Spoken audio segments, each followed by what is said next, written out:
Hi, welcome back. In this video, you'll learn how to delete a specific object from a list using the delete entity task in VDesigner. Requirement. In the last video, we created a list using load entity and targeted individual items using load current entity. Now, in this video, we'll show you how to delete that same list item using a new task, delete entity, and ensure the UI updates accordingly. We'll follow this sequence. Use load current entity to identify the exact list item. Use delete entity to remove it. Use reload element to update the UI after deletion.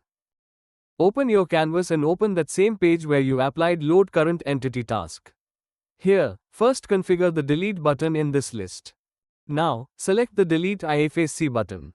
Go to the events section. Under onClick, click the plus icon to add a new task group.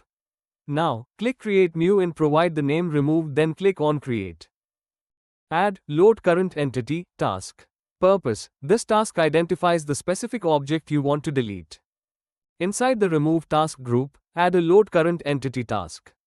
Under Select Entity, click the Entity Picker icon and choose the list path form details.form data. Under Path, bind to form details.form data, I.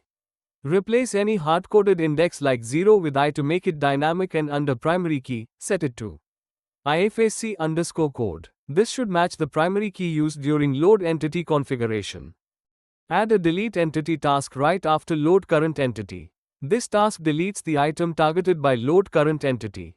Under select entity, choose the same path form details.form data and in under path, again bind to form details.form data, I, and set primary key to IFSC_code. Add a reload element task below delete entity. This refreshes the UI so the deleted item is removed from the visible list. In this, select the list component that is bound to form details.form data and click on Save. Finally, click on Apply, Save and click Commit to push the changes. Go to Deploy section and click on the icon to deploy all the changes. Go to Downloads and click on icon to launch your application. Now, click on Go to Form. Enter the name and any IFSC code.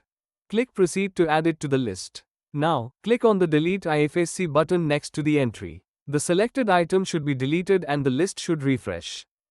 Thanks for watching and happy learning.